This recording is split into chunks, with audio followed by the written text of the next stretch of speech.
Pesa fetau ia na vitem. Fesili muli mai ia mua mai. O roto nofo tu mau o ulai e va ia le table. Awa matou ia o vanga form 4. Ia na serve ia matou ia table leaders valley. E pe o system nana ola mai o ia. Ia o te le atonu olo o ia pe lava ni me fa pena o fu o le te fa longo ai le pulo le buli. Ona o I te lava lea. O lo ia pe lava ia mena ia fata manu na o lo preserve mai po ese fo le lato dino mai ne fo tupulanga. Ai ele ia le wing o mena wai e failo e manu ia tau mafonga te fale. O manu ai e failo a level te me e sisi ele ia. You need special skills. You need special skills. Ele mwhaiona e la tumalau pentala ona sisi ele o lea. Wa ese ia whatufunganga na. Ese fu ile mana ia o dato alanga upu e pese ia mwhai ona whaonga e dato. So we abstract it. Lo inga na le mea e take it dato se application ile teimi nei. Ile whaletino. Ia ona abstract la ia whalenganga. Ale mawhai e oe ona abstract o mea ia whalenganga. Ona whingatā lea oe. But you need both. You need both. E whamanatu mai o tato limitations ile whaletino. E whamanatu mai fo i tato ile whalenganga le te le male anonoa I o isi mei ta latu o tato tapula. Tato tapula.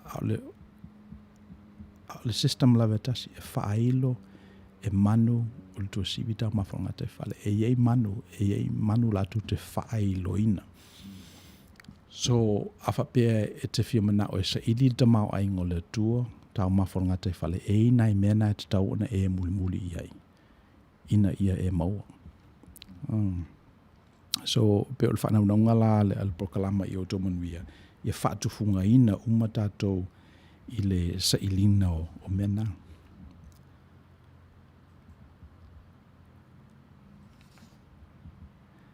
Aleanga, okay. O le talala na whengai mai tātou I le waiaso o mawai. O le sola lea na sola ia kopo. Ina o umona ngau ia e ia le tofi o lonu matua mai lo nauso e sau. Ina ua uma ona olengia e ia lon tamao I sa ako ma whao le whamanuianga na tue I sa ako mo e sau a ua whao e akopo. I le fsoasoani alon tina. Ona sola lo lea. Sola lea nga I karana. Wha sola alon tina. Ia na latula ia moe I le vao. Vande le maa whai mauna alunga. Ua moe ona whaileola na miti. O le ape whai e tū I le larolangi ai o olo na I u le langi. Angelu ua ae mai foi foi. Ia na whalonga o tulola I e lunga whamai o a o le tua. Le tua o Upper Amo, le tua o Isako.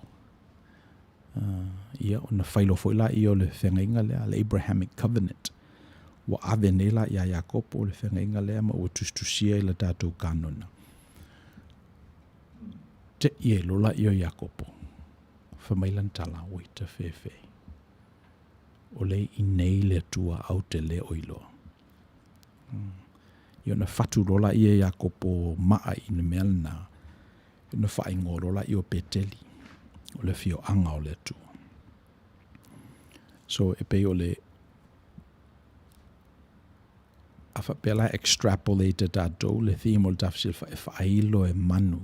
Tau mawharonga te whale. I le tala leo, tato whapele o whaputu ngā maa. Whaputu ngā maa. Tau ana whesili tato o le ale me whaputu e maa ia. Le ale me alena whatu leisi maa I lungo leisi maa I lungo leisi maa. O ina whaia whale nei. Wapisa ia whailo e whale nei. I le whinangalo le tua nei ele. I le tua nai. Atonu nei fu istemi na langa eni manatu. Nei tangata na nofo I nei le nei nofoanga. Whapea ila lātou tala ia la a whaile mele nei mo le tua ta oelo na suafa. Lotu mai ei tangata, include ei tangata Samoa.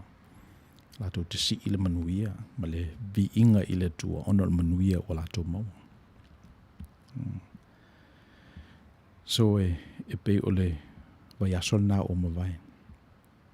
Mai o pointe tolu na fia tuli au puuma mo moli ila tātou a fie le vai aso o mawai point mo mo e ile tua i mea uma. Te le tau whaatali se ia e alu i Jerusalema o na ia te oeleo le tua. Te le tau whaatali se ia e alu le nupa ia o na ia te oeleo le tua. Po se malu o na ia te oeleo le tua. E iai le tua i mea uma. Atonu e ngalo ia e tātou le melea o na e fifia tātou i mea waia. Pole a i whea ia le whai atu i mata upu mo manurauti i mato whamanino abstract. Ia e ta te whia wa aia ta i ta i o tu mai se mea. Pio le sile na, let's say o le vai vainga o le tangata. E mana o le tangata i mea vai, e mana o e tu ulo na lima.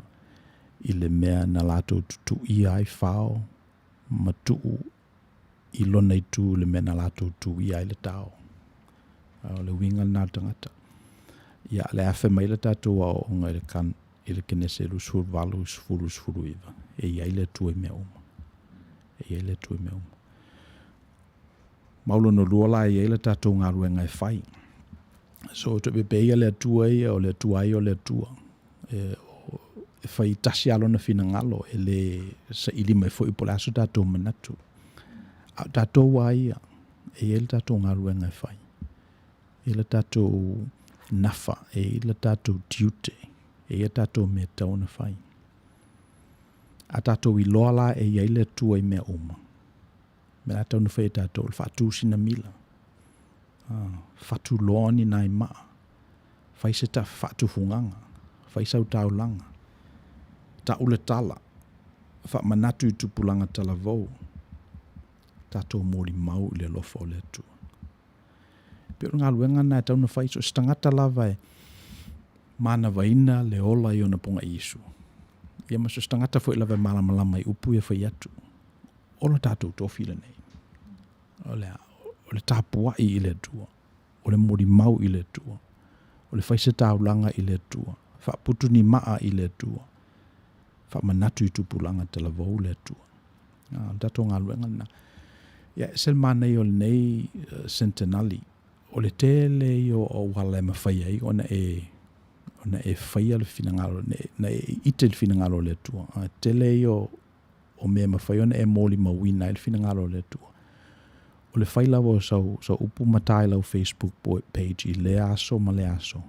Ma e tau i ei le lalolangi, le lofo le tua ia te oe. Ia, o le mele o te maito wina nei Instagram a mena, e mana oai ave na me le lei i lunga. E pese o le mena, te sua matamu dia, watu nai mea ia. E pese o le winga le na o le mea. O whao ngāla vai le tua ia mea vai le lang. O whao ngai le tua mea wha le donu e whai ailo na fina ngalo. O whao ngai le tua le vai o le tangata. E malosi ailo na fina ngalo. Ia o tātou wa, langa tātou te whimana oi ave mea le lei i le tua.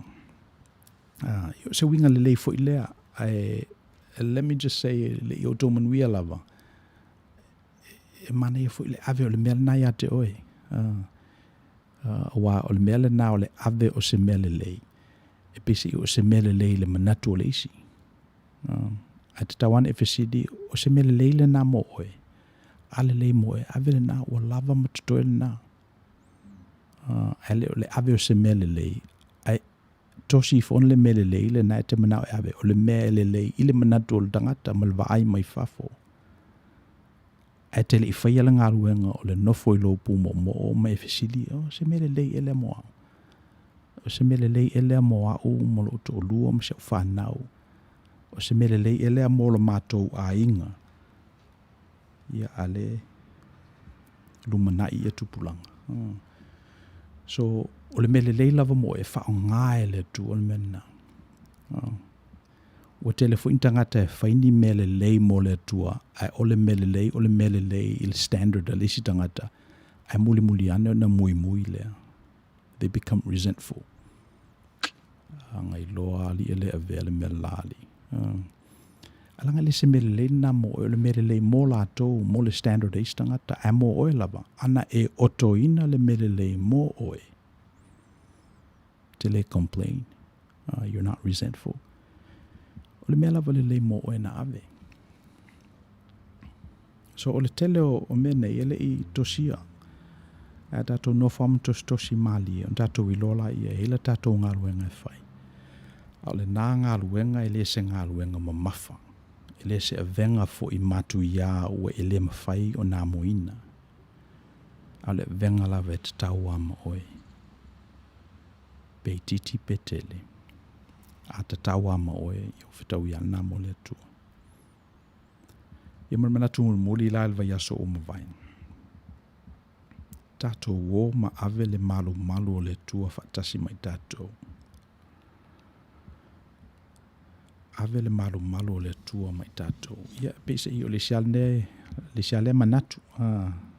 O tatou kanona. O fea e nofo ai le tua. E nofo le tua i le malu. O se mea ua kopano mo ia. Ia o le malu la. Ia o lo tangata. O tangata na sola mailo na uso e sau.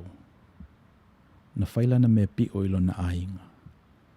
O na sola ai lea ua maa. O manatu o tu lafo ina o ie le tua. Aina ua faali le tua ia te le miti. Na mawhana whanai lea o ia. E ile distinction na tātou li Outou Manuia. Well, it's part of our theology. Imago Dei. Olo o iai fōlinga o le tua ia i tātou. Na whaia i tātou i fōlinga o le tua i le amatanga. So, o le mea lawa whelua i el tangata. E pe i alua ma ave le malu leo le tua whatasi mai. Mo fo in tātou tā ua. E le ia ma seisi na te loa uma mea na e whaia. Taru mai ona e tēnei titi. Na o oe lava. E isi mele ta ue o madua. E isi mele ta ue lo to olua. A mo oe aia, e te lo umau mea na whai. So a whapela e te lo umau mea na whai, ma o oe na whai fōlinga o le tua. No pinga nai lo umai le tua o mea na whai. Whamaila almana tūmulumuli a tātou wō, ma ave le malu o le tua whatasi mai tātou. Well, o la tātou te avea le malu o le tua whatasi mai tātou. Ia o istemi tātou te leiloa. Tātou te leiloa. Ai o ngāle le sonal nei tō whamanatu mai ai tātou. So se mea lava tātou te o iai. O lo tātou avea pia malu o le tua. Lo na fio anga i o tātou tangata te tūtasi. Ia. La tātou pese lea. E vai o tātou foe, i ona whaawau o tātou tanoanga i lesi tū.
Ia, mo I lātou whatu aki, mai a lātou la au I le tātou prokalama, I le tātou prokalama whanepe o na masani e o le whaapoponga I le I Outou Manuia, o lo o tu sao atu le tātou whale whasalau Long Beach, California, United States o Amerika.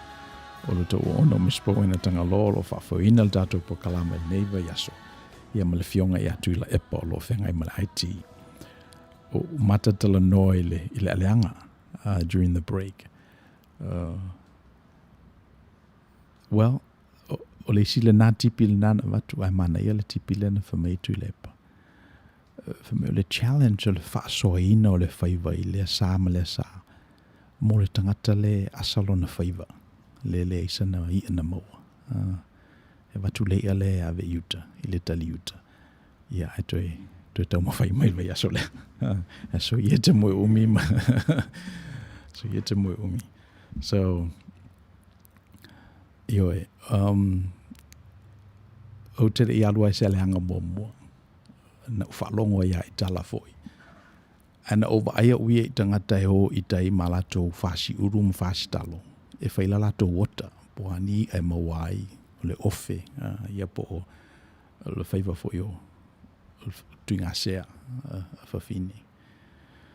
So e pei o le mele nā ai o whaitau I tusi. Wa le silala le mele e tāua I whaitau tusi. O le sila nā mea e tāua I whaitau tusi ona o le tele o manatu nei ua tu upepa e nisi. E tusa fo I mele whaasinonga a le tu. Mafuanga whana lea leina whai ama tātou wō I le tātou tuspa ia. E sea ona o tala nei ua tausanga lo lātou whaataita ina. Ma ua maua e tangata o tala moni nei o le file mo manuia mai ala mai fo I le fina ngalo le tua. So o le mena ta wa ia fetu tusi. Ia o wala e tele ia le oa le puna o mfaina maua mai tatou. Mai tangata na mua ia tatou. Ia o le viaso la nei. E pei o le tala o lo whengai mai tātou o lo le kenese tōru sfurulua. Whau pui lu sfurulua I tōru sfurulua. Ia o le tala masani wha elele I le whanga tuanga ia kopo male angelu I le asanga o ia poka. Ia le whatua umane ia ana whamatala le tala I le sila fia ia kopo o le atua. Ina ua moe whaila na miti. I le angelu ma le atua o toi fola I ate I alo na tofi. Ia au le talala lea e whengai mai tātou le vai aso nei. Ua iwa surfitu tausanga o Iakopo le teimil nei. Ua lewa tausanga o ngalue mo la pana. Surfa tausanga na ngalue mo la sela. Ia na umolo na whaso solo atua mai tausanga. Ua amata o na ia te iel ta mau aingo le atua. Ua to telela na whanau. Ua telea na au ona. Tele manu. Ua ia te iel ta mau aingo le atua. Ia pise I ele o nofo le leia. Ele o file mu lava. O lo ngale mu lemu pe lava. Whamela ia o tu stala kenese o na whaali leo le atua ia Iakopo le tasiaso. Whai atu ia te Iakopo sa ui nā foi. Sa ui nā foi lo wainga. Ia, pena whai atu iwa surfitu tau sanga o Iakopo. O le toi foi la Iakopo, e toi foi a le ngalo ia te ia lana angasala I lona uso. Lana wha ole I lona maa. Wa masalopo o maliu lona maa I te min nei. Alo winga lau tala, ele ia masesi na te sila fia mea umana e whaia e semana ia oe, you know everything that you've done. So, wo ola ia Iakopo ile tau loto ingolo na soifua. Wala ngona e ia le wala au le tu e toi fo I lona ainga. Ia o nāru e lola ia. So, o le mea tātou te maita wina. Pia ese le teile o teimi awa noa. E mawhai ai ona whangatua Iakopo ma le lii. A mata mai lava I lona tupua e lo latou ainga. E se le te leo awa noa e mawhai ai ona angai e le tangata ma fesili po feo i le tua i lona soifua. A tato woa i le tala i tama ia o te masalo na te tawana i loa i a kopo le tua ina ua whatawina e ia le tofi o le matua ma ia e sau. Na te tawana i loa i a kopo e se sele na mea. Le uwhai atu nei i a e sau e deed mai le whanua i a deia. O na whatoa a watula i o sina supo lea mai e tali e lawalo. A tawaila i aile e tusa leila wa male sau se isi ma se i a tonga o na deed atula i e iai o le deed o lo whanua. Whanua e whasela wafe lona value. Ai whatau i se mea whatau waa. E pe mena lena tupu i le asona. Sau e sau o lei loa sa tuli vao o na saula ia tau mai a Iakopo. Whai atu e maisina me ai, whai atu a Iakopo le ai. Am whena watu pa e whatau mai lo tofi o lor matua. So me moana na tauna i loa e Iakopo ia le atua. Na te tau e na whanga tua male atua. Ina ua whai e ia le mese se lea. Na te tauna maua lo tofi o lor matua wa ai lo whapea o sole. Te lea li le tau le nei supu. Pele tau ena ave sina vaenga mo e sau te whafo i mei e mena umai ai. Ale ai. Fifia ia kopo le malo. Le ua manu malo o i elo nau so le ua maua e le tofi o matua. Ia. Whailo lava nei lei. O le si awa noa na mawhai ai o na whaalalo lalo ia kopo. Whaato ese o le teimina ole ngi ai e la pana. Walatu nei patana rama va ai ala sela. Nau ia Iakopo. Yona whatu le ia la pana e mawhaiona mai la sela matuna nofo.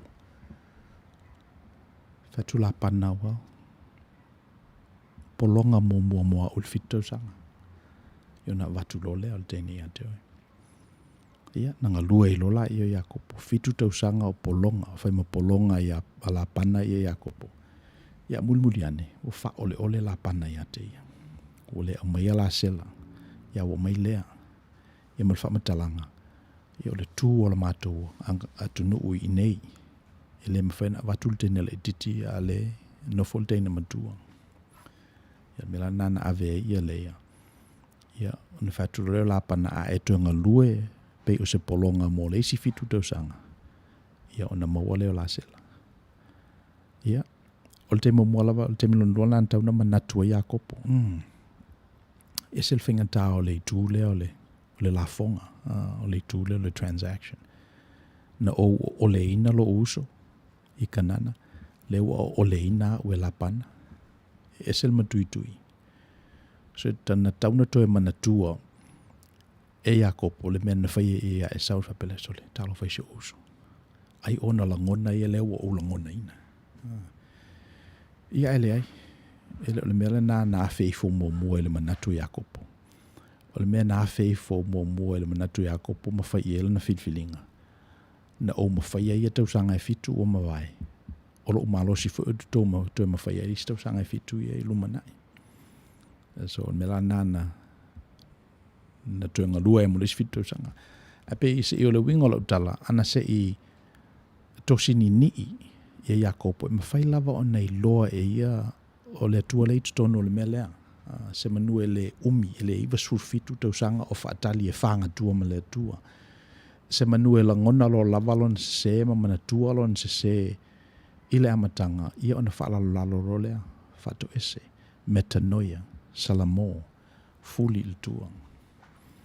Ia ele ai ele menan fai. Ia umbar fitu tau sanga. Ia na whato amoro leo la sela. Ia na ngalua leo tangata. Whatoa i al whanua. Whai ana la fumanu. Tos futasi tamaiti. Whai ana wa whamanuia fo ile tua ia te ia. So na ele te mina whai ai e Iakopo le tonga fiti wha ole ia la pana.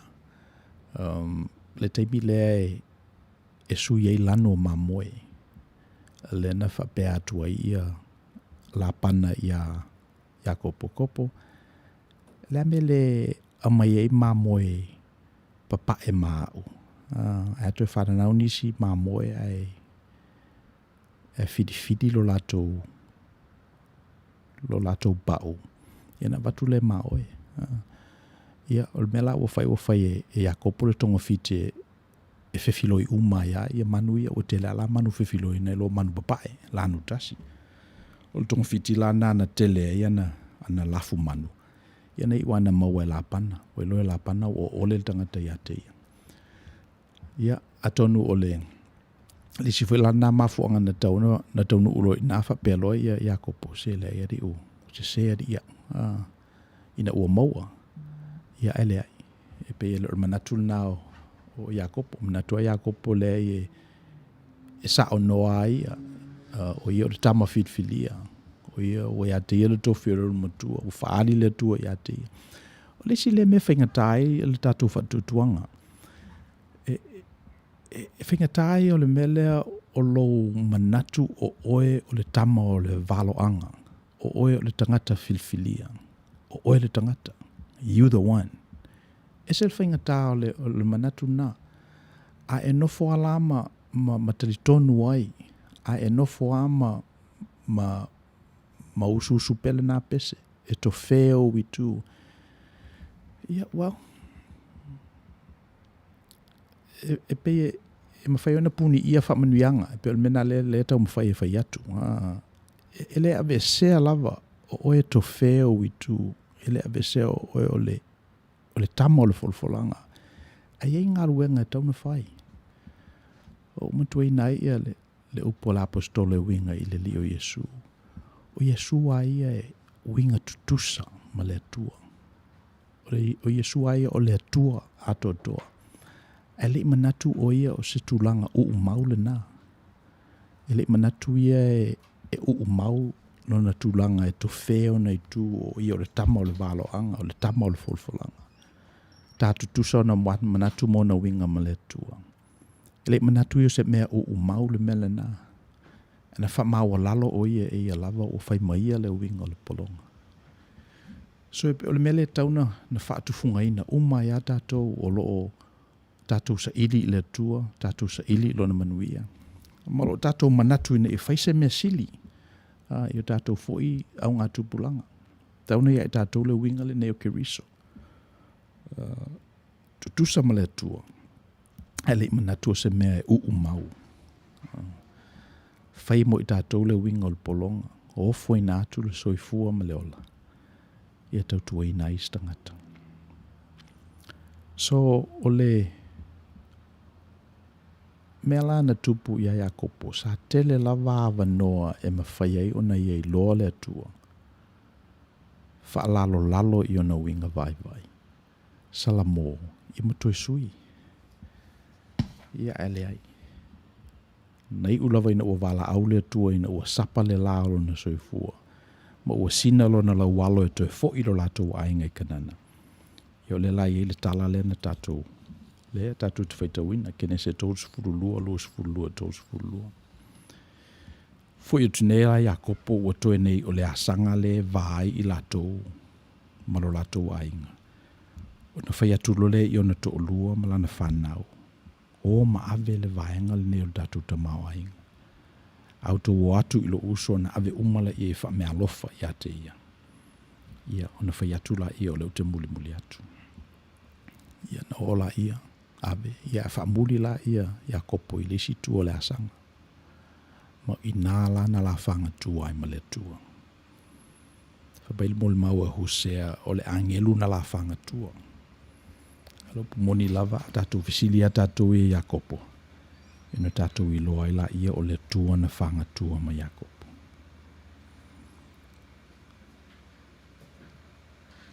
One of our spiritual practices is time alone with God. Tau al te talo ma le aso. Ana pongi. A tatou whamalosie ana pongi. Ia nā tātou te loa I le tua. O te le I whaiwhi au I le. Sa I le teimi o te le I avea I ma whaiwhi au. No. Wala uina na ulus furu I vau tau sanga sa I teimi nā I le.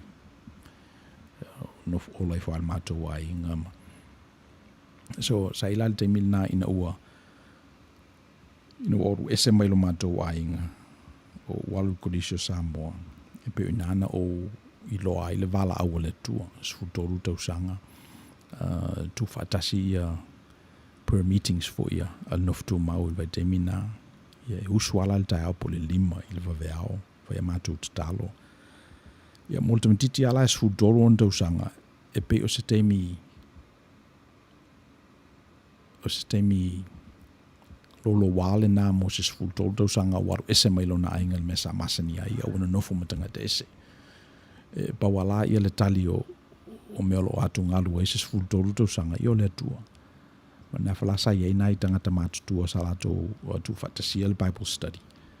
Ia ma le prayer meeting. Ia nā sa mawailo o avano te mafuta I le atua. Lata atu nei lo a o iai I lo mātou a inga I tutuila. So e pe o le mena nā sa whau mai elo tangata. Ia na matuala ia ma wheo lolo o matana mālosi aru lea onga whai kolisi whai ngā ruenga. Ia o le me moni lava ua ngalo I tangata le atua. E ngalo I tangata le atua. Atu ulava I le whesa o e le fim na mia o le atua pe a solo le lei mea. A whapea lava o lo maua lau ngā ruenga o lo maua lau mālosi. Whapea lava o lo le lei ia o mea. Le fim na mia o le atua. Whatoa fim na mia o le atua. Ia pe a tupus whawhitauli. Pe a luka ngā tei whale. O le sila ngā ruenga tele lava I le mātou o lotu. To tele I o tangata e o mai ama whamai se pastor. Te talo moa. Ia na ofisiri la ia. Ta o mai le ngō o le tangata. Talo ia e ma. Ia al mea wo uiloa. E pese I pawana o le teimi e tapa I le tangata I le tua. Le teimi whawhita o li o tula I mai. O no whapelea. Well, I think e tau whaina tapa I teimi malosi ai. E teimi nā upitu sili o na tau na ave lau whawhita I le tua. E le whatatali se I tupu whawhita o li o na e apa le ia e ma ave e o langona.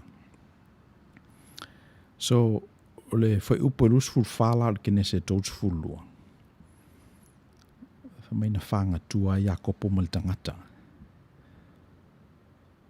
E whamai perfecta Hosea sfurulua whai upo e wha. O le angelu ng whanga tua ma Jakopo. Ia o te loa I ne Jakopo mtato whisiri ai. Muli maula wa Jakopo o le tua le na mawhanga tua. Ia wafa mai o te le lopo le alemeta o le whanga tuanga. Ai o te masalo o maua umaya o tole mea le nei. Se mea mamafa I lo loto. Se mea o watu ngalu ai lo mauli. O le maualo file mo. E lo manatu o le te milina e te tau ai o na lua whanga tua ma le tua. O le teimi whanā o lo o lua whanga tua ma le tua ai te le o iloa. Pe o le sinā o tosi o le melea. O teimi umalava e tū ngā i se mata upu. O teimi umalava e te lo lea le maualau moe. O a whamaila le tala. E sawa le la I le tai au na so oi. O la whanga tua lava Jakopo ma le angelu. O te masalo oe o ia te oe ia mena whawhita o li whapena. Mai whapena le winga o le space le. Whamai lola ia o le angelu. Tu umaia u ina o walu. O le oso la. Wa eila lisi winga le na o let's say o angelu o le tua o le ale winga. E le mawhaia I lato o na auro lato pule. Eita pula, pardon me. Eita pula o angelu matangata. E le mawhai ona, e le upwha sa moana tato e le au le pule po, le pule ao. So e ala tua o yo mea. O vai atu la le angelu. Leo la fanga tua mea tangata o ma mafale mea le i le loto ya kopo. Fatu la angelu tu mai au ina awalu. Ya la ma mafala wa ya kopo. O te masalo o le fetai e inga maro na uso. O e sau. O te masalo o ananga sala umai na fai a o tupu tupua le ne ua iwa sufitu on tausanga. O mea na sa struggle ai. Mea na ia sa struggle ai ia ya kopo ile asona. Tu mai au ina ualu lea la a ao le mea. Whamailo le ia kopo o te lea tu atua o e alu.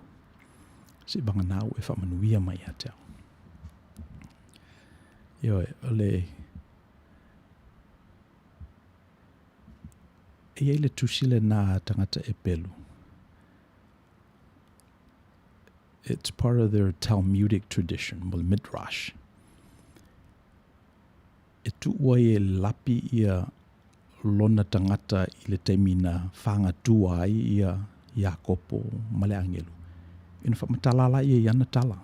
E tu sa malona i loa. Lona experience.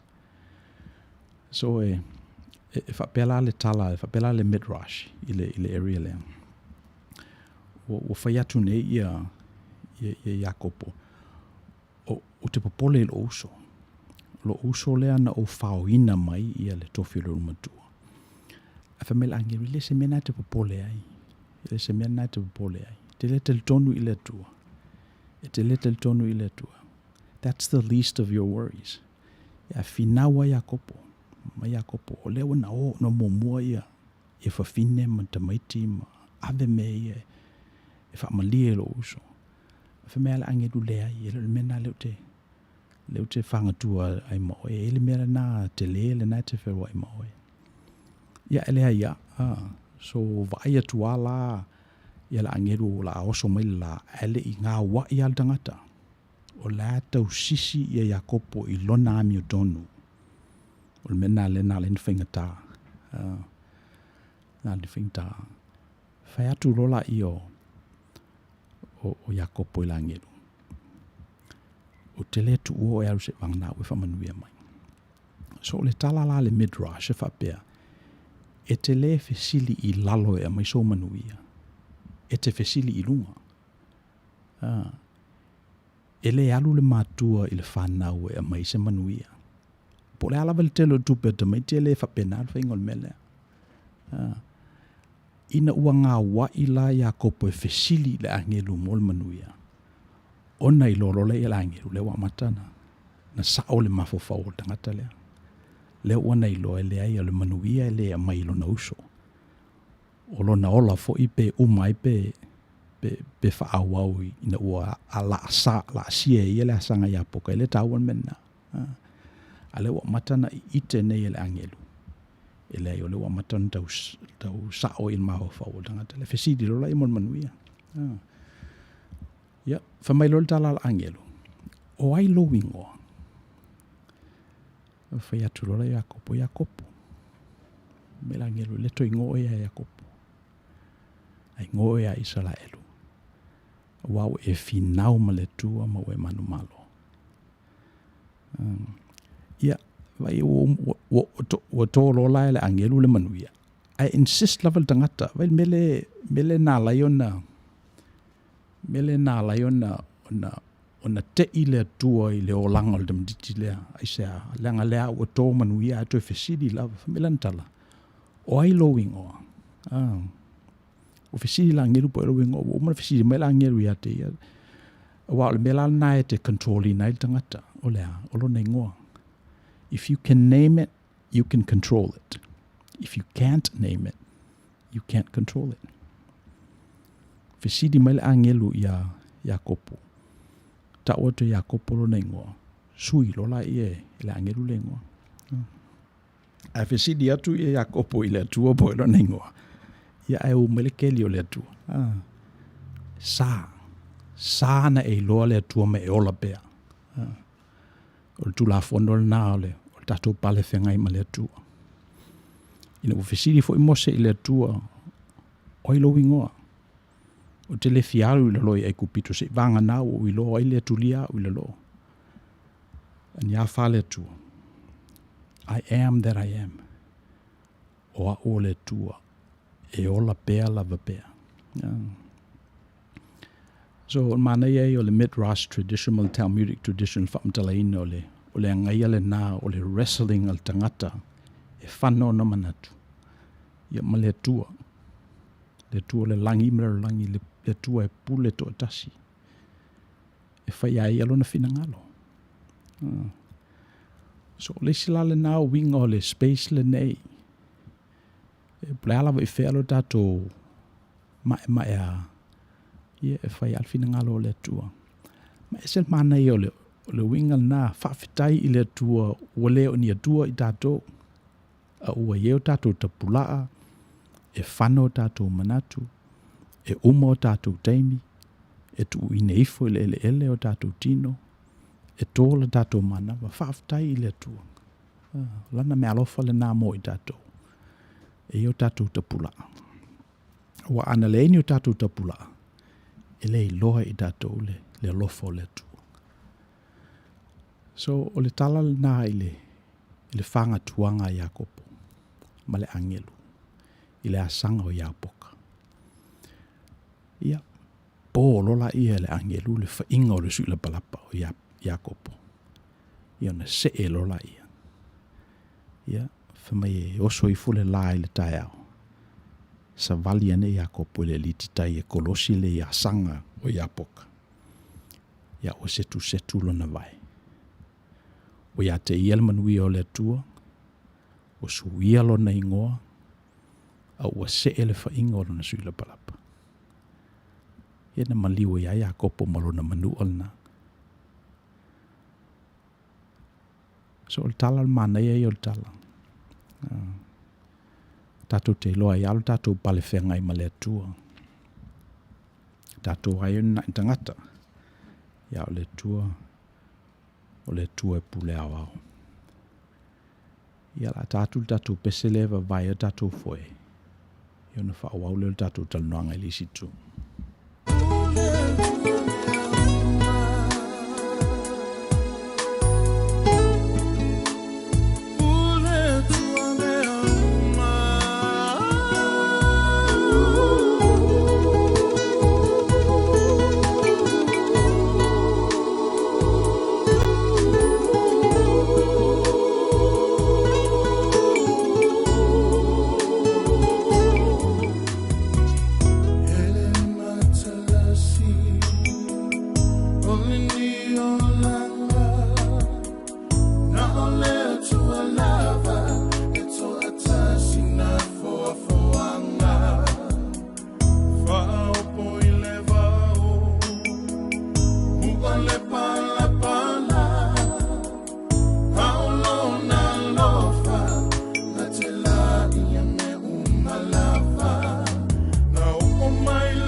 Fire.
e pe ole si lea whatuhunganga o ingoa.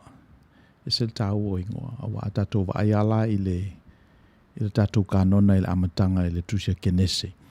Ina ua whaia le tuol tangata.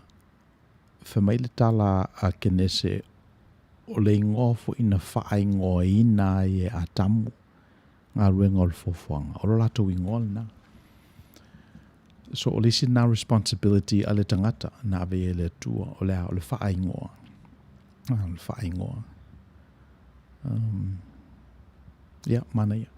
Ia, ina ua alu mose i la lo. Fesiri i le ingoa le tua. Ia, na watu la i o le mea, a watu i e malon to. Na alu ale i la lo. Aina ua lata ina sapa le lao le soifua o mose. Whamai alan tala, leo te fia wa aia i a oele le ie. Ia na whatu leo le tua. Ia, sau e nofo i le vai papa le na. Ai ao o le tai aon o whapaasia i fola i o lo mamalu se ia e wa aile le ia te. E whamai la le midrash ma le Talmudic tradition. Tau la le na nofo i mose le vai papa. Ia pasi i fole mamalu o le tua i le tai ao. Ia whamai la le tala e le iu mai ia le ao le tua. A sa u mai lona papatua.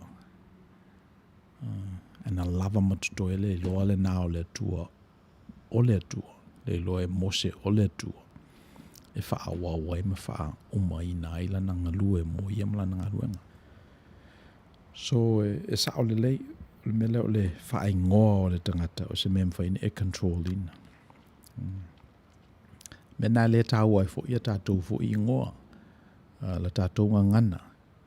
Wa e se aro tātou wha ingoa ina o le sio manga. I e se fo i le wha ngā ina, ma le wha ingoa ina e papalangi o le sio manga alna e tasi. So, mana ia. Wo mantua ina e fo i la le winga leo tātou i suafa matai, suafa o ainga.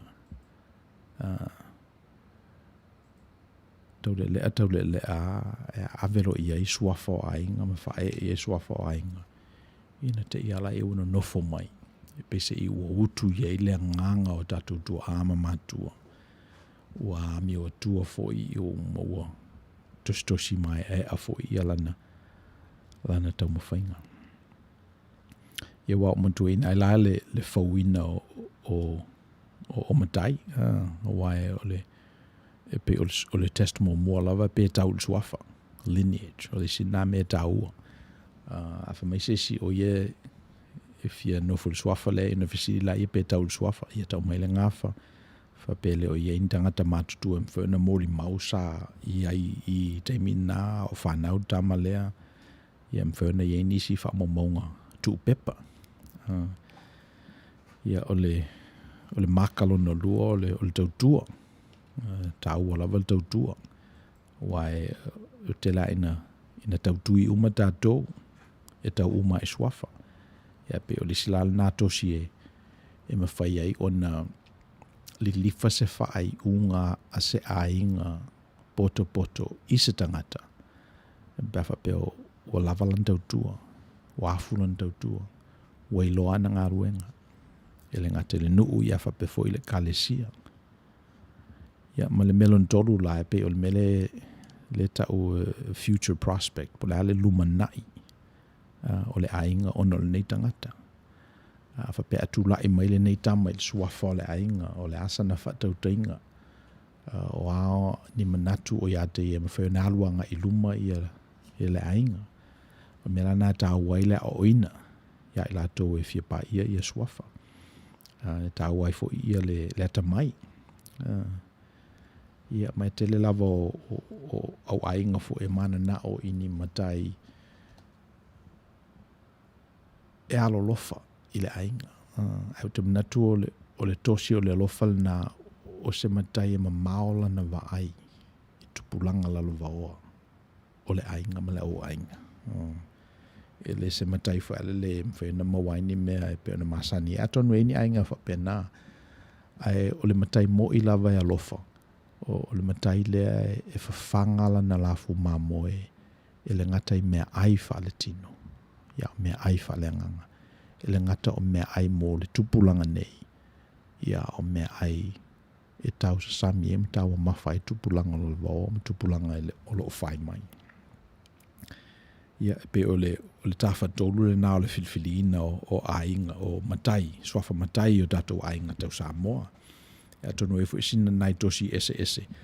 Ia pe o ni nai tosi ni ese i ia fata e tolu. Ia pe o mea ana e tolu e fuanga ia whamasinonga o matai.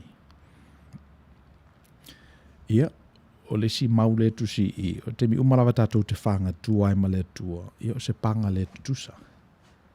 A tatou whanga tua lo ma le tua. Ia nei lo ala ia tatou te to ilalo. E se e i alfa inga o tatou la palapa. Sui la palapa. Ia e pau alfa naunga i manuia.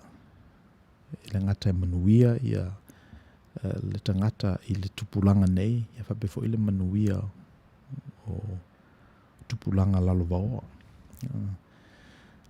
Le plestene le Amerika le neo Donald Trump. O lona tama o Fred Trump.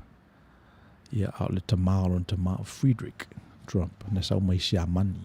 Ina sifuru ono n tausanga. Ina sau la ia o tiuru i New York. Nana amata i le tama o ainga. O lo lato ainga. So ava aila ia i le nei tau le a mai si amani. Sifuru ono n tausanga. Sau i nei. Ele i te lava i e plestene le United States. Tele na grandson. Al mena am fina tupu le tunu nei. Le to ina Samoa le na sau i nei le awhiwa se lau fase furu no fasu lima no molto.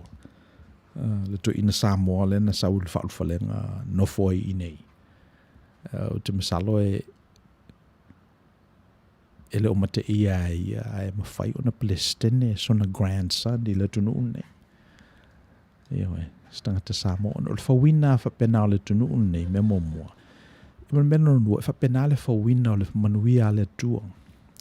Ele na o ni tangata tupunga mai, ni tangata whapitoa. E tafe i ema le lifa ilo na manuia le e ale formula. E tautui umata toa o i la tou o lo o ngaru lue, ma whaila la tou ngaru enga, ma le whai tautaui. Ia e le lifa i e whamanuia ngā le tua. A le o tatou tupulanga. Ia o isi tupulanga i e whai mai. A tatou whanga tua ma le tua. Ia tatou te to ilalo lava. Ia tatou te whaia ina mal manuia. Se e fo il whainga o tatou sui la palapa. Ia lo ia tatou le file mo le tua. Ia.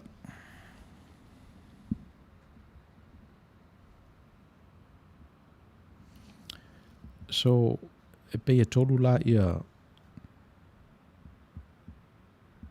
manatu fo e launga le sa. Manatu mo le finau lava ma le tua.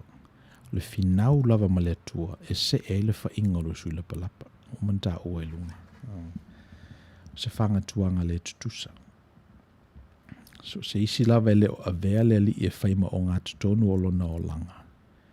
E le teime pa i lima e ma le tua. Le upumoni lava le nei. E maua lava o e le tua. Po whea te alu iai. E maua lava o e. E le teimi e te whafsanga i e ma le na whaia o e. Ia o na whailo leo lau filfilinga. Po o oe. Ia po o le tua. Well, let me give you a hint mana ia ale. O whaatasi. O lo manatu ma le fina ngalo le tua. Ia e ola vesea fo i low identity. Awa atato wa ailava le tala ia kopo mal whangatuanga mal angiru. E taua i le unga o lo mau pe lava le loto ia kopo. O lo sao pe lava i e iona manatu. Ia ala sao ala se ele whainga o suila palapa. Ala sao ala setu le vai. E se mana i ole image le na. Don't give up on who you are, on your identity. E alua i le tua. E tausisia i le tua. E whalatalata i le tua. Ia te oele filemo. Te alu i lo tunga maumolo filemo. Leva na sola ia kopo mai la mia tonu le tua. Ma fo lava no e sala mo ai ma fato ese. Ma tu so o ma le tua ia sa ma a apelo na loto. Le sile winga mana ia o le tangata. O le ma a o na loto. Ina uto e fo i lo na ainga. Ina ua iwa sut fitu on tausanga. Ina ua sapa le la o lo na soifua. Ina ua le maua sona fi le mu i le tamao ainga na ia te ia. Yo nana fa malosi ai o ia whangatua ma le tua. Whangatua lava ma mauti noe ma nu ai o ia. Ia na whangatua lava. Se ele whainga o na suila palapa. A o ia te ia manuia o le tua. Ia manatu lo na lua. You only have so many fights in you. Ia lea whainga a toa whinaunga e mawhaiona e whaia i lau soifua malo wola. E te le whinau whasolo a toa. E whidi fwoi lau whinau e ia mea e te whinau ai mawai.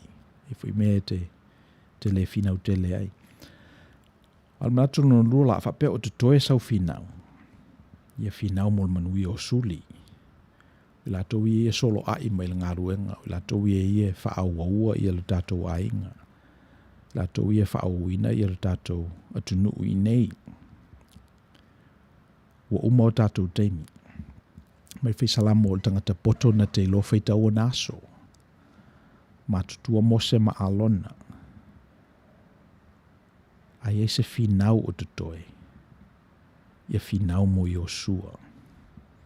Whinau mo ka lepo. Whinau mo tupulanga lalo vaoa le tunu. Ia, oro whiangai ia Amerika Samoa ma lato filfilinga ia Novema. I sa lato kovana man sui kovana. Ia tatou i Amerika e tautu apenga lo tatou awai na filfilinga. Al mem whaiona awai e tatou lo tatou census le al whaita wino tangata, census 2020. E tawana listala uma ainga Samoa pe mautu pepa pele ai e tawana listala wa o le whainga o tangata e fufuanga i le tufaina mai o tupe i le tunu nei e le ngata lai tausanga e tasi a molisi se furu tausanga le so wa e te se furu tausanga ma whaitau tangata so le whaita winga la nei le 2020 luas furu e lanu ai i le paketi ale malo le nei mo le sis futa usanga. E no whata atu e whaitau fo le 2030. So le mela na awha pe e se whautuanga e whautangia mai le nei prokalama mo tātou ai e nofo e Amerika. E wha maro se whaitau roto ainga. E le whaingata tā lavo le census 2020 i ona ta umaila i o le website e alwei oe, kiriki ai, whaila o address, tau iei ia i ngō tangata o loutou no nofo. Tu iei alato as whanau, i ona submit lo lea. A whaita wina uma ia tangata Samoa i Amerika le nei tausanga, i on tātou i lola i o le nei upumoni. Le ala upumoni. O le ate le atu tangata Samoa i whafo i nei. Nei lo tutuila manu o ponu masama i tu whatasi. So, la ma o tatau ave i o tātou utunu. Mai ele se mafuanga fo i e whaano no ai seisi. O se mafuanga e tātou tino uai. Whatetele e tātou pakete utu le manui o le tua. I o tātou ainga. I e matupulanga whai mai masuli o tātou utunu. So whapela vai e se whinau o lo tutoe i ate o e tamā matua ma tina matua. Ia whinau mo tātou tupulanga talavo. Suli o tātou ainga. Whamapopo tātou ainga. Whai ainga le. E utu ia e le tuala na manuia. Ia manatu muli la. Tau tātou whaaleo ina whamanuia ngā le tua. Whaaleo whamanuia ngā le tua. Pe ole manatu lea e pe ele lifa lava ona o le tātou culture is an oral culture. Ele ngata le na ale o tātou vaai atua ua talia ngō fie videos ma ua iai fo i le whaatufunganga i le internet lato te mawhai ai o na tūlei atu ia le spoken word, upu, talanoanga, whaaleo. So, o le mela tau na whai e te tau tato wō i malaene i whaaleo ai whamanuianga le tua. Tonu lo o whaongaina pēa i le malaene i whaaleo ai isi me whaale tonu ai mō tato wai ala o whaatutua. Ma tangata o lo utu i ele manuia o le tua. E te tawana li lifala tato whaaleo i whamanuianga le tua. E upu te tawana whai. E i tala o le manuia o lo ia i tato te tawana whamatalaina. Tala e na o i la tau lava na iai le whangatuanga la tau te mawhai o na whamatala. O le sile mei lungo o le malai lea o te lea tala e le ntalamoni. Le whamai ia Donald Trump fake news. O te lea ni tala. So le mela na tauna whaatufunga ina e le ngata o lau tilo tilo. Ia lau whaalongo foi. E te ilo le lea mea whale tonu. E pese o mena a apalai ilo si o manga mal mena te e le ftaui. E te fesidi foi. Pea isa e whapea, e mwhapea. Iona ilo la i ole upumoni. Ma te longo fia foi lava le upumoni. Leanga e tu usa o loto oe e le upumoni. E matala talai noa noanga e le upumoni. E o lailo wha moe moe e le upumoni. E ngalo ai a oe sei tianga o le taimi ma le nofoanga e le upumoni. E manuia ai foi oe e le upumoni. So e tau ala le whaaleo whamanuianga le tua. Ia e tato mawhau foi po feo i e mea moni. Ia, o tusi whai tau lau le whenga inga fōu e pāle whengai ma le tala le andato whai tau ina. O le te tusi le i a matei o sifuru whawha upo sifuru tolu lu sifuru tasi. Le tala wha ele masani e tato i le whanga ina e le li i o le sifuru lima afe tangata. Pe a whai tau ina tina amata maiti. Whamaina lofi atu tangata i le li e whai ana o onga. Ma wamata na malu le fiafi o na whai atu la i o so o i le li i o tu neva le fiafi la me le whai i tangata e o i o lato ainga. So eni lato mea ainga. Whamaile li i le ai. A vane ni mea ai i ai. Ia o na whailo la i e le li i le vavenga. A reto e lima manai e lua. Whaatele le atua. Whawhanga tangata.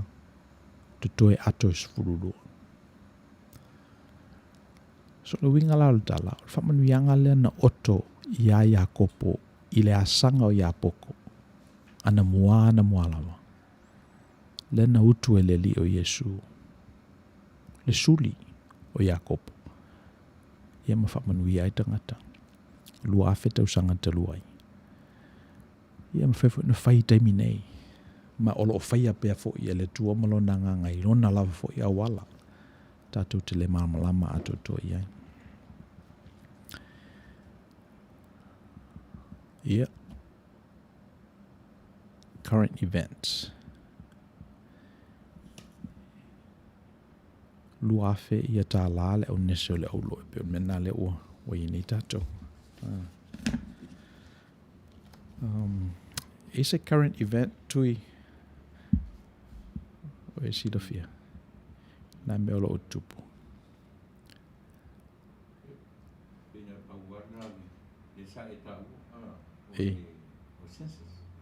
yo e i uma masina e ni e wha mai ai o masina fo ia na o wha pe au ia o ke topa ia le fo te wha longo atu o te sele mai ia mea tangata so masala po o se tema na e tau o le wesorin te nifto a enrolling matuaing online ia whaftai yo e o te fia ai uma sinamia yo e e whaingata e le whaingata e pauan me mo mia o lo waso soifua Mana me tino foai, ia, wana, fasili na tu mai. Okay. Nene I mata fefe se sifu lile, ia, o leo, ko tuai, le se me, ai le leila, o, no, leo mana malama le mea. E tā ua le numera, o tangata e misa ia tatu Islanders, le mo mea e whaasafua le nei atunu, pe ona e tā ua. O lea la e whaafonfonga mani tatu atunu. Pe o se tala whaamanosi o le current events le o le te manatua nei te. E tā ua, o le census o le 2010, o te matuina na telea e tupe fo ina na maua e whalapo putonga. Na whasa maua fo le selenia tafsil wha e tule e proklama na. 10 years ago, ia le whalapo tu e whainei. E wale o tele la ia ni tupe o awanoa. O na ese fo le administration le o iei nei. Ia le vesea ia le tā ua o le whaitawino tangata. So tā wala na whamalosi zato ia nane peo ne sauno. It doesn't cost anything. Nei nisi me tā ua re no pue atua e laupo kalami. O shareholders I mea o YouTube ma Facebook. E sao e. Ie. Au le wharongo mai tatu atu. Ia wafo e. So, e pe o lata I tā prokalama, o prokalama I Outou Manuia. It's not investment advice. Paule mele o te mori maua o te mori maule mele o te iai. O shareholders la, e pe o la tōna e o ua ia le ownership o company. Mo te la company, they're publicly traded. Rono inga e float la lako shares I le New York Stock Exchange, ma isi mea nai whatawai shares.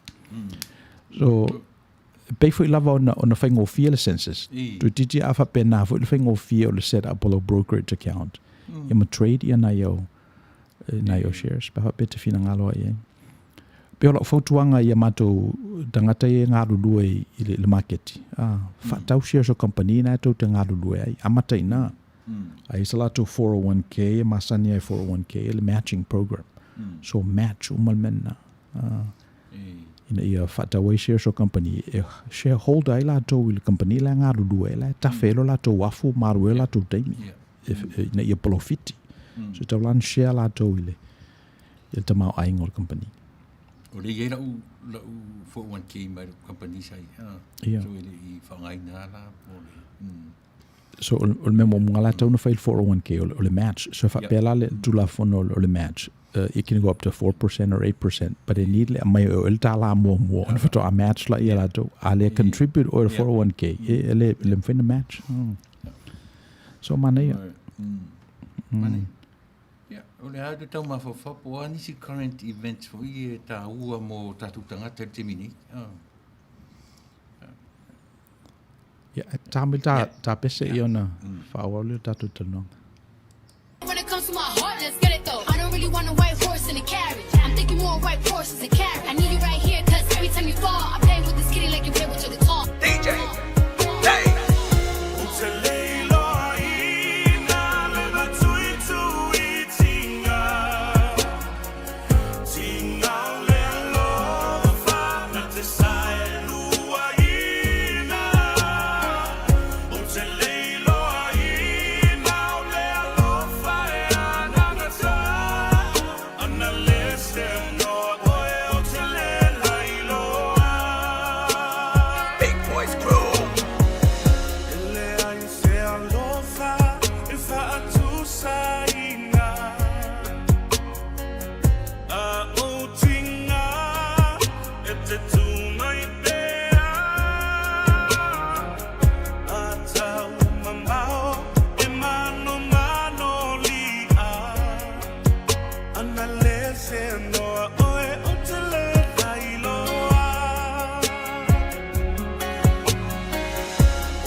A whapea e malama le lei tātou I le winga o le tua. O na mawhaila ia o na tātou I loa le mea o lo li lifa I eilo na fina ngalo. Mwhea na tātou mate ia po o whea o iai tāo mafa o le ngātai whale I le rumanai. Pea tātou malama le winga o le tua. Ia o whatai te ingala. E le winga le nā o le tua e au lavalo na fina ngalo I tama vale. E pei e fina ngalo a o ia I tangata le tau aloa. Pe o le winga nā o le tua o lo wha mau le tātou kānona. Upor whai salamo o le maana tu la fo ina tu funga whai whale. Wa vene ma maa tu li manu o pitolunga. Whamaine iei le matai na whaila na ainga o na wala aula I o tangata. O mai. Whaila tātou fia. Ia a whamaile I tangata ua le o whaatau le whanua o te fialu e asi. O whaataua ia povi ma manu o te fialu e whataitai. E le ua whaila o tō lua. Ma te fio e whaila ma honeymoon. Le ama seisi. Ia na whaatu rola I ora matai I le auona. Alu lai. E wala au umatangata. Tangata le ingoa, le taualoa. Ina I o mai. I alu leo le auona. Wala au umatangata na. Tangata I, tangata I o, tangata to. O mai. Ia sau whamele le matai Watu la ona leo lo umana wala au a le tu mo al fale. Whamai lo la o le li. Alu I tua pā. Alu I tua o le li o le masani e tātou. A mai tangata nai tutonu. La te le ainga lea, te le manuia, te le tau mafa o ngātai whale le utapena. Le mwhena amatal pāti se wangana o whatu muli al fale. Malana tala la, whamai. Te ora Vanga iana. Ave mo mua I le wala au whase wapa mai whapena. Ia le tue wala wina tamana. So e o mai ala wa o whata o tole na si ele li. O se mea na o le vana whaifo ele tua I tausanga. So e o mai nei ala e teimi nei. E pei e whaape nā lava le winga o le tua. E lotolo toilo nā nganga I le tolo. E lotolo toilo nā nganga I tua o le pā. E lotolo toilo nā nganga I le mele o tumu I tangata. A tātou whaongaina la le example o le Facebook. Na tātou I loa la ia. E le tamau ainga le tunu nei.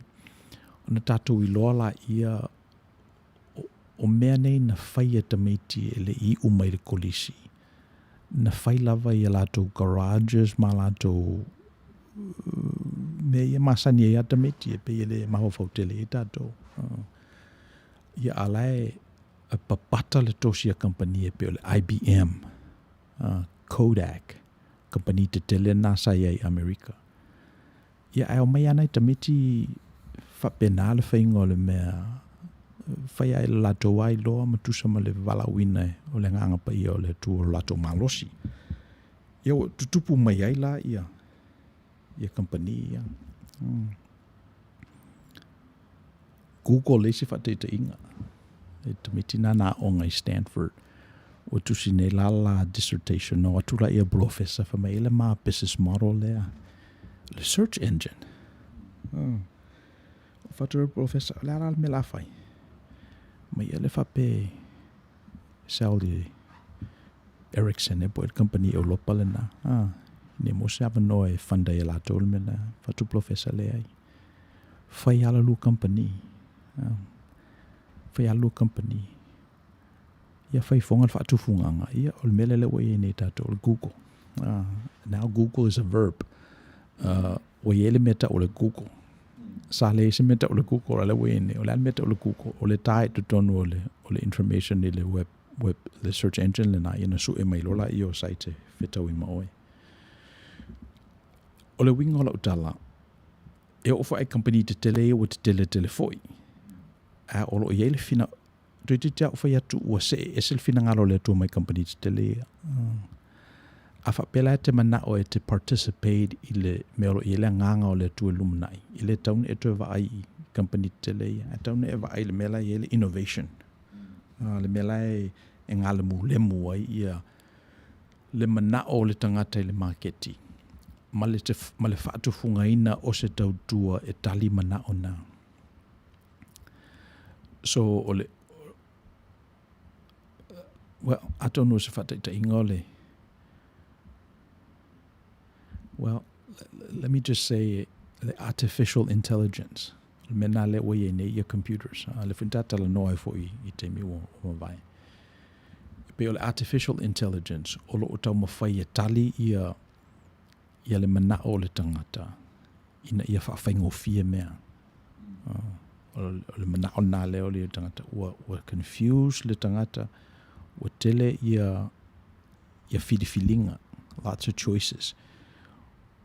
Ua le o mawhai e ia ona soka le whidiwhilinga ina ia whidiwhidi ma aluro na mawhau i whidiwhilinga tā ua. A te tauna o ko meki te whidiwhilinga o isi mea. Shortcut. E le ngata na e mana o le tangata ina ia alulo na malosi i whidiwhilinga tū ngā maui ngā. Le mele o le whatauina o le pizza. E le te tauna alu e se brain cell. E le te taua na alu e se mawhau o se isi i le whainga o le nā mea. Whamele li o le me sau mai whawhai tonu alu le maliunga e le anga il tangata. So o le mena leo lo whiamana mia nei il tangata. E se le tele o mea o lo crash i le dashboard o tangata. O leo ilo il tangata po whea lunga o whea lala o whea me moi o whea me belo. So o lo whiamana mia la il tangata le vai ese o se masini la tau te whaia whai unga na pese i e le tā ua. Whai unga o mea tauna whai te miuma o te miuma. I wa o le sila whate te ingo le self-driving car. A whapea te whia latu nei le Queen Mary. There's many ways e te ui atu i side street, aru freeway, aru le 710, aru Queen Mary. Ai mawhai ona e whaia se masini na te pikia se awala au pito i sili o na vave saunga le mu e le alu e se kesi tele. Ia ai le whimana mia e fwile le ave ina o yor dawale. So o nai manatula na e pese i e fōu a peo i nā leo lo ngā le mulemu o i le nganga o le tua. Ina ua manatu tangata na e tali le mana onga o le tangata le fiaru i le Queen Mary. E au noa ma le ti ngā o lo na uru, ma le suese me pakae, ma le suir da le lane. Wa le sal na me e sel stressful i nei. O le driving. Ai atu a fua nei lo blood pressure te vai atu a waru lunga. E me se apea fa e mai le pu o lo tua oi. Filipi mai ia le manu. Filipi mai le manu o tangata. Te ia o fua atu lo toto. Ia o aru mara atu e runga le tātā o lo fatu. Ai la se masini, self-driving car, na te fo ia whawhita ori na leo so e tonu tā, e tonu le dress o Queen Mary. Ina whaitau rola newspaper pe whaisi au mea. Ia, whatoa. Whawhangu lava oi na o tonu tā wale. Ili whaingo fia ia mea. Ia mana tua fui nei mea sa tatu matamata ia i atati whanga James Bond. Sa ta manatu ai o me pepelo nei mea. A leo tau lea o tatu wa ai. Ia pio le atafu leo le Back to the Future. Leo o manino leo o aruru ata wa tu tala no manata te telefoni le wati. So e tupu pea mea nei. Ia a pio whate te inga moa uia o le potu reta te iai. O le tangata na ia planninga le whainga o le nei whale sāma le nei whale aonga. Ele i whaia e ngata i lona taimi. E na whaia manuia i lista ngata. Le alata te sau whai e te minei. Pio le winga whai nā le mea la u whanonga tu o e tau au maia. O mea tātou te whatu te minei. Manuia i tangata i lumana. Yo. Ia, ele o tangata ume mawawava pena, pe le sina mea. E al tangata e mana oa ile mea ai e titau mole aso. Le mea mo le taimi nei. Ele o mamaola na waimlan tilo i stupulanga i whai mai. Yo, ia me se whai ape bele ni suli. Wa pe o le sina a ufai i le LGBT community. Ele e fau le manatu. Fau le manatu mo tātou a ele ima mao sa lātou tilo po fea e whananau mai e suli. Po fea e whaaua wina e pe a whapea ele whataua e lātou le whiusua ingo o tāne mawhawhini. So, pe o nai manatu nai e watu te mene. Mano?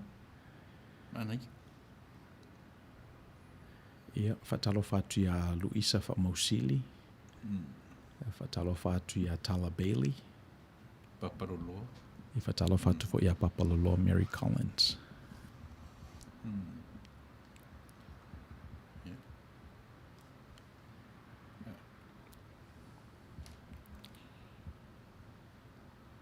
Yeah.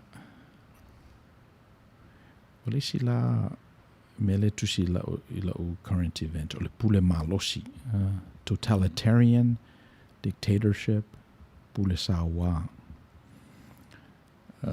Bese I o le well o le mea o maita wina.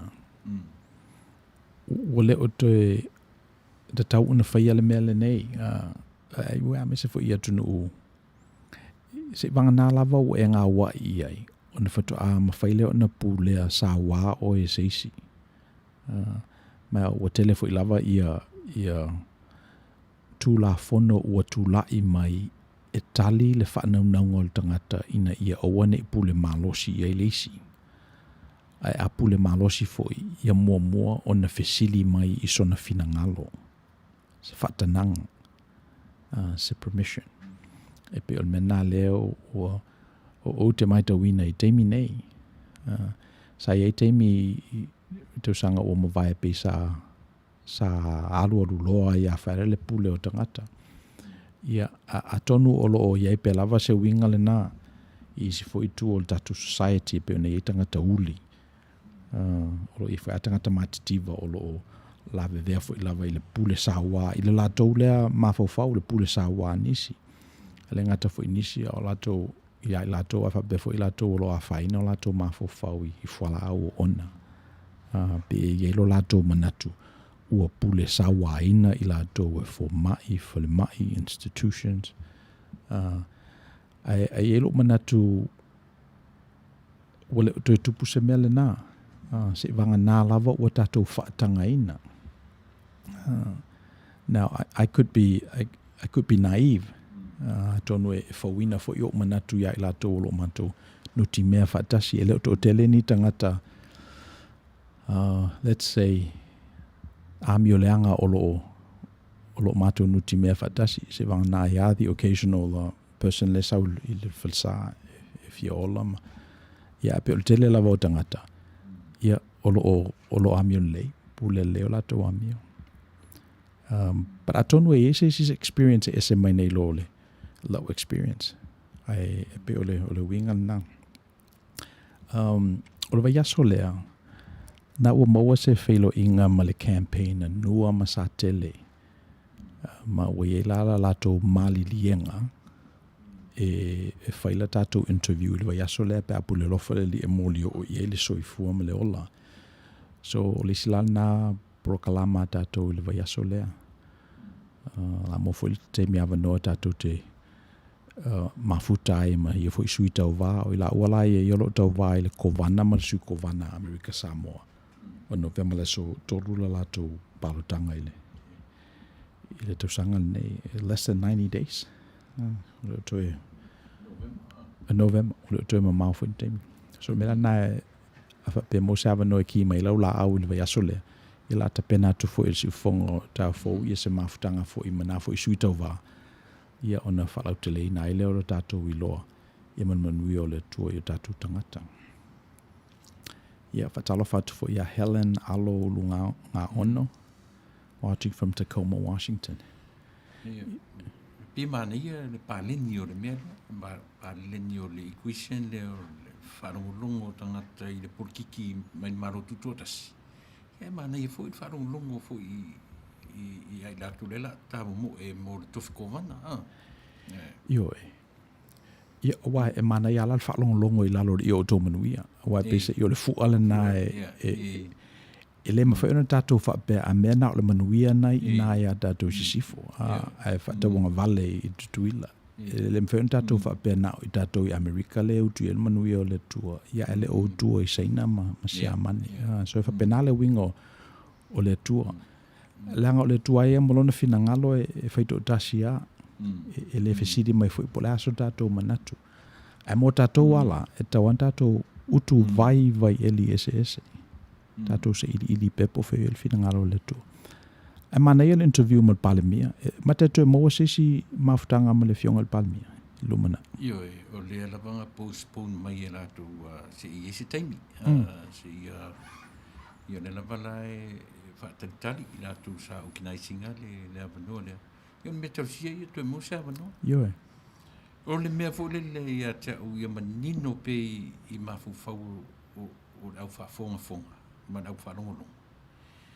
I le aia se me fuli ai sona ato atoa. E whapena fo i le ai ar nei ala leo. E mena rin whai atlo tala manaia o leo ua mo male tala i ngā maro tutuila manua. Ni e pāleni le mea lea. Ia pāleni si vai sua lea. Nengo lea pēla vai e alo i tūtasi lo tātou waa. Pio le matele a ngā i maro tutu tasi e whafonga lea tunu i mea tau i uila pa. Le ama nino o le i lalo le lotu le tio. E au fui la le va ai le mele i pa leni lo nei tu falenga. Mano nei tu o me umani. Fa pena fui la le mamao le va ai i pa leni falungo. Lenga o Amerika la sunga le fesia. O left a toa nei le atu nei meta o le Samoa. Ya fua mai la vai anga lenga se i pa ia le lua loto na tau iloi malo. Wai mo ia New Zealand, Australia, ia epi tele ai mai polo masawai. O inei, ia o lea la e whawai tutuila manua, e pe ia tutuila manua e au le malo le nei. Ia a leo fuilanga o telefoi i tato mai polo masawai. Luinga nao la tala, leo wai wa atoi nei Samoa. E te tau ala na pā leni, io e le whaafonga tangata, malana wa ai i mea umana. Pio naso langon. Ia, watu fwil whaafatai lau whautautanga fwil dato wala leo. O fionga whaatonu, wa wai pese i o le winga le nā leo lo ua iai nei. Ia tato malai nei. Pe o tātasi. Ma o ia tato fwil le malo si anga. E whalau te le ina ia, le rofo le tua e tātou tangata. Tutuila manu, pōru masawe. E tā ua, ia, abe ese fu ile me fu ile le tusi o lima. O whesa oi, o Samoa. Ia, whaftai. O le mea tā ua rena so se taimi o te tala noa i lungo o mawara ua whanau le microphone. Ia e pio le talana e abe i le tātou atunu. Lei o Amerika refto ato i Samoa. I le ato i New Zealand ma Australia. Danga i tau e le ein tangata o malo tutuila ma manua i atunu ia. Iai foi. Ia pina te tasi ta i lua tonu nei aing. O le atunu o lava nei. E ui ona o le atunu o Amerika tutuila manua. Alanga le fu o whaumsalo iai ia. O pōru masawe. Pio i nā, so se temi ara o te tara noa i lunga i po te mālo whalongia. Ia, o i nifto asa o te whalpengana. O malu o pa i Samoa e afua mai a lenga te ia pa ia le lua loto ia tau i roi malo. Ona o le mau umai ni. Whaftai lawa. Ia, pe o tātou wai tasi o tātou o lunga. O atu fu i tamasa sa o ia, vai tātou. So e pese i o le mena. Wa a tanga ila le vai o ina o i tātou. e pena vai ona o tatou, let's say natural resources. O tatou whaatufunganga. Wa pese ul mena na leina na lilifa le manatu o Amerika I tutuila ma manua. Ona o le port te lele na e whaalafia la tau waa. Ia mea lana tutoea ia nasa tu ma Britania ma New Zealand. Ta sina mea mtau tia lau sunga na whianginga. No wa uina mai o ua o ngai te abele le pese la on. Fa matala ila le tala faso pito va ai. Ai iai le tala pe o le mena whaia le atua. O se matangi winga ese le matangi to ia lena fuli whaoi va ai. O le mafu whaunga o le pese fu no winga vai mea le atu o atu tangata ni e tau whaie. E whao le pule e tau whaie. Ia be sea ia le ownership o le lau ile. Au ina la fa me na ngi fa kopi e sta ma ia fale. Ngoto ele va asia mani le ia fa mtala uma le pese ngoto ele va asia mani ngoto le va America e sao le HMS ko lai le va au Britania. Pio ina le a fu me ia vai nga fu ia ma wai lo ia ese ia pudenga le. Yo e wale lo fole tua. Tanga ine foi la ia e pese e o le lifa lava ia tatou I sa mo I le malo seina. Ia le ai tutu ila le pipi I le US. E pe o le tatou tolo na pese I e midi ua ia malo te tele I e lua. O te loe le o po mala ia ila tolo lo mate tuina ia le malo lo si o paua ne e lua. E wapele si la mena tupu I le vai aso nei. O whamai Donald Trump o a ban ia le TikTok. O le TikTok la. Mea whesa o TikTok, seina? Ia, e sau mai seina le TikTok. Whamai la ia Donald Trump o a ban ia le TikTok. Ai oane I le whatau o tō le company Amerika le Microsoft. I se tau whatau wa amal mawalalo. Ia ona whatanga e lore TikTok mo I nei. Ala winga lau tala lo ia pēle ve singal na. I le vao seina ma Amerika. Wa ia tune Amerika. Wa tele ina alu a tatou shop si seina e whauma i eise e vai e whaatau e tangata I nei. Ana te taua o na tuu ngā ruenga Amerika I nei. Whai ala tu se e vai. Ma tue whaatau ai ala tu tupe. So pe mela nana pa ua I le tau maua lalo le leiba I nei. Ia la fo o te ngufia seina. E whawhea le vai ngoli quality. Ia pe o le sila na fisili. Awa le quality na e pa ua ia seina. Ia o leo lo tau mwhai mena e leo lo tau mwhai Donald Trump e whai to e mai manufacturing I nei. Awa mela la tupu. O se vaile na e pasikale ilta mititi le ono sfutala. E pasikale il fase lau tala. Pe afa pe fau I nei. I Amerika. Ia a vele me tau mo fie le leipa. Ia. E pe mafuanga na laina ave ese corporate America ia ngā ruenga mai I nei, mai Ohio, mai Michigan. Ai ave I seina ona tau mofia le leipa I seina. So e pe o le mela le na tau mawhai ia le malo Amerika I tau sanga I tele. O le whai I seina si I runga le tongi o tangata. Si I runga le tongi o tangata. E ngata na ia o whatu company Amerika ia. A whapea ai maua e mātou ia o tamaiti o whainga ruenga ina cheap labor, child labor. Ia ono le mato le na whaasalala I o tō I nei. O lea la apala Trump nga I TikTok. Ia ai le o papi o la kele le TikTok e pe o mea e afu atu nei. Ia, I la lato awa ai o la matansi si irunga TikTok. E sa o account o TikTok tui? E la o TikTok. Ia e se vai e o fo ia uso le I le tita alo I mea tamiti. O le mawhau pu mo. Ia. La vai TikTok I ka maiki. O ye lo nana ua ngai ia. Mane fo ie. E pe o le vai la ale me pitu sili ona le fia I Amerika. Ona o le data uma lava o lo whawhanga I tono o le TikTok. E uma le malo seina. E pe o le mena ma ua wawe tele le tupu o le TikTok.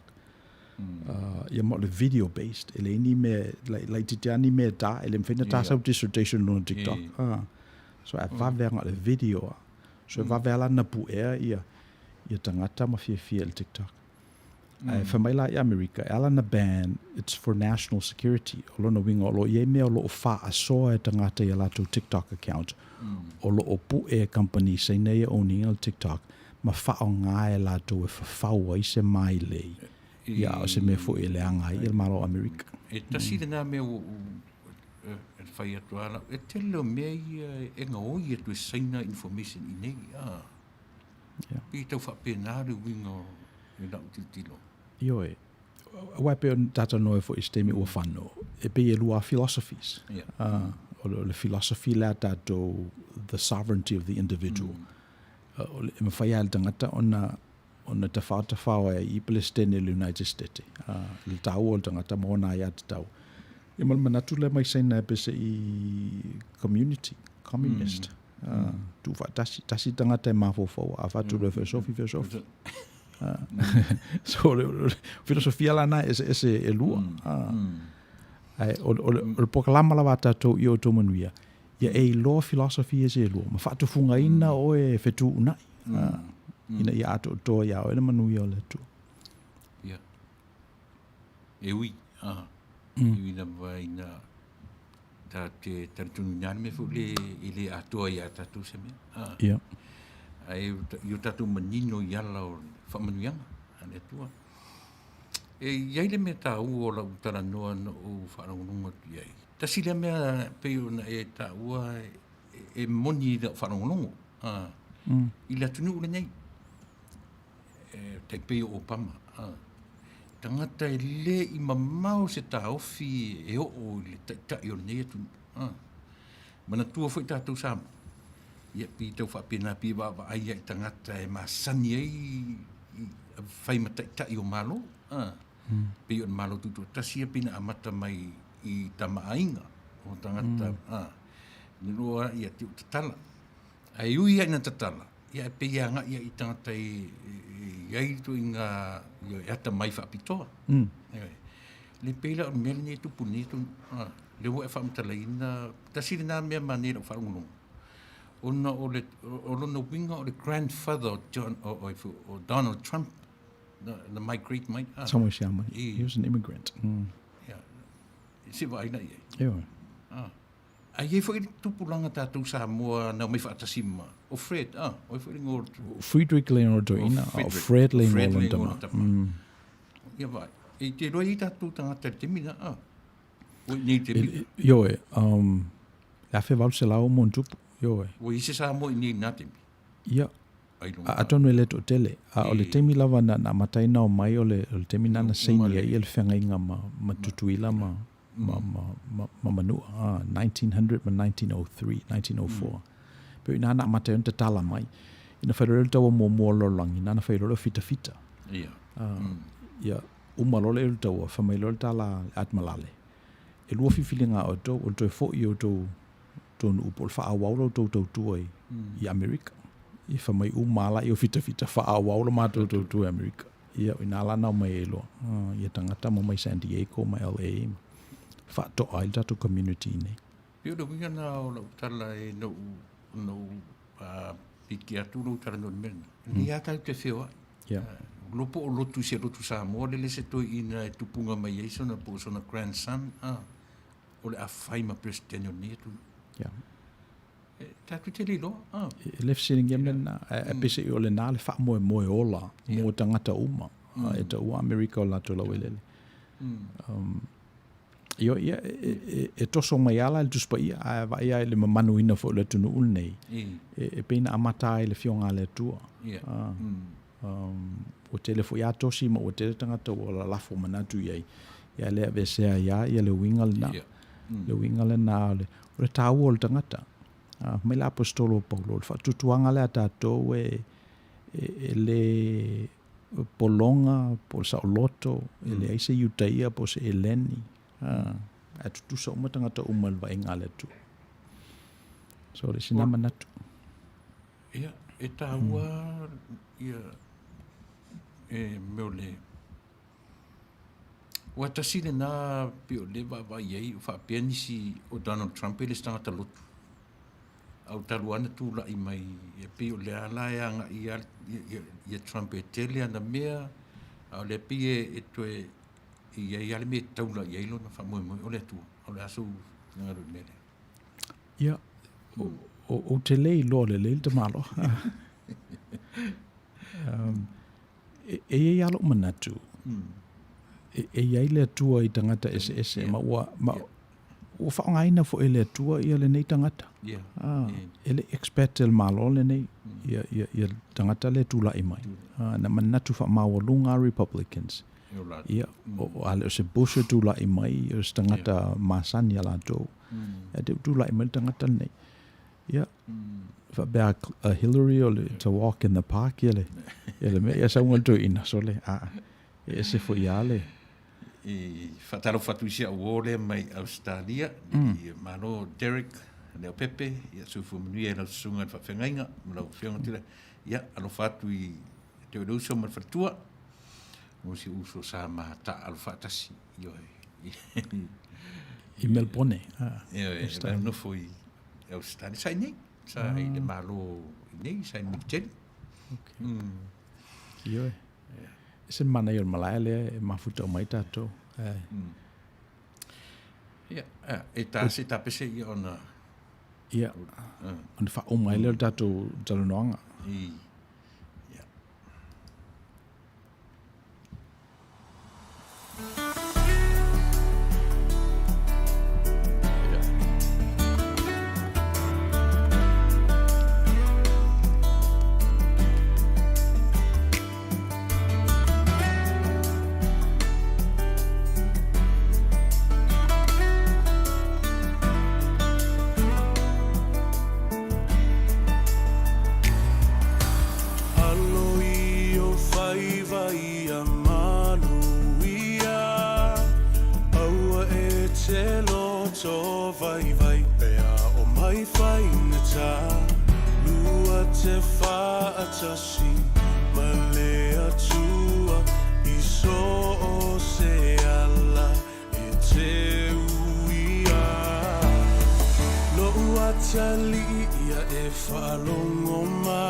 Sauni awa e te solo muli I lau fai unga ua fai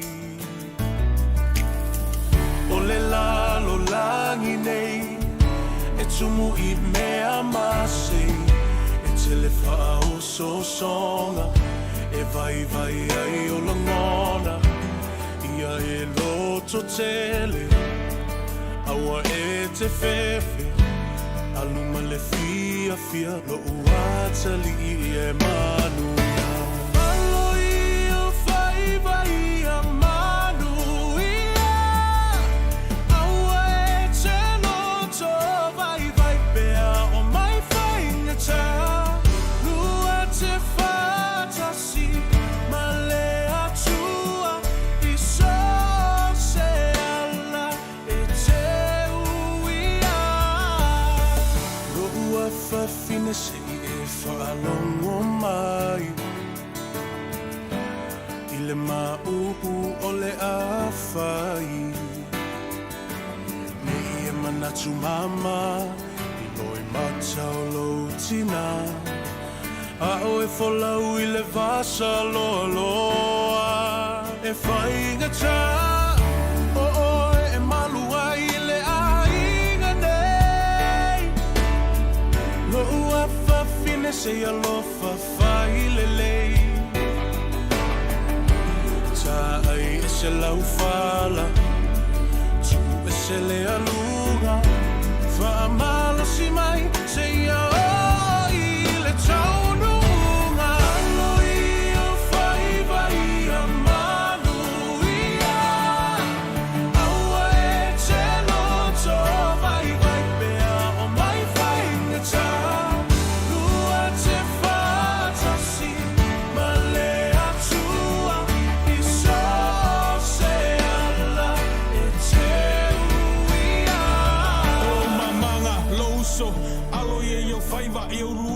fo laulo fa moe awa le kaua ia kolo loko ia manga kuolo ku ile muri papanga ama kua ngai ainga ai mai se la fanga ngofka kalo kapua I falo lo le ala awalo savalinga nge ikuia lo vai se maa lo se falo le lei ile au ngangi a mama papa fau kuanga e fai mo e kua ai mangule fainga malanga falo le lei mai manga kua alu mamo ngai kama kua au e ke fefe loko kele o ele lupele a falele ki ke ele fini ki ke ele pia kamo e sapo le mangu ia ko anga le loku ko anga kakalo au nge ngalo la kuspa ia oi se sole te au ke kangi ke bakaula ile kua le langi fa amaro si o ele koa kau le kaua mo Samoa ia wa ke nga fau kuanga ke o loko malo wanga ai sa ua ka fa ko fa ia kuia o fa yo ka wa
Te forfolatu le tatou malo fo I le vaiaso lea ia o le fionga I anua ma le fionga I atapu mana ia satele pe o le panga lea leo lo maua le fisota inga ma le tatou wala leo fo isi fonga le tau fo o mwhaiona ngā wa mai ma maua le avanoe e tatou mafuta I le vaiaso lea so te ki mai la au atonu la fitu na I fo le whaatonu ma le campaign ia mai latou fo I oro te pena ina nei wha moe moe mo le tatou teimi mo le vaiaso lea ia na longo tu fo I lea ia ai o le wha moe moe lava ina ia sala le la o sa moe lua I nei le tatou wala leo o wapese o I nei e tasi ia sa moa pe o le wha moe moe ngal nā le al wha tonu ia wha pe fo I le nei ala leo ina ia wane I alo I tutasia le tatou sa. Whaamon mole lau sunga le whengainga. Ia ni wha I minarta te I whaena tue wha malam maina. E fia ni, to fia ni vaenga o lo o tau wheturi nei le palo tono vema. I le tofia ai morisi le fia e rau wha fonfonga. I peo la mai tau, e pe e whapanga I o Mautinoa. E pe o le pangala le a nua masatele. O I o lualo ma tapa au. O le manu le suikovana ma talawena. Ia manga o te ote ma whai vai. Pe o le sile nā panga e whae le I aile. I le Chamber of Commerce. I le Chamber of Commerce ma le lato Wana mata ia e pe e tau sa ua la whalongo le tala le tine pe inga refuse e fo ia le walaulia te o se la whalongo ia Ia, e pe o talana o le nā fui malai. Atonu nei fui se mafuanga tāua na le mawhaiena mo se avanoa alpanga na.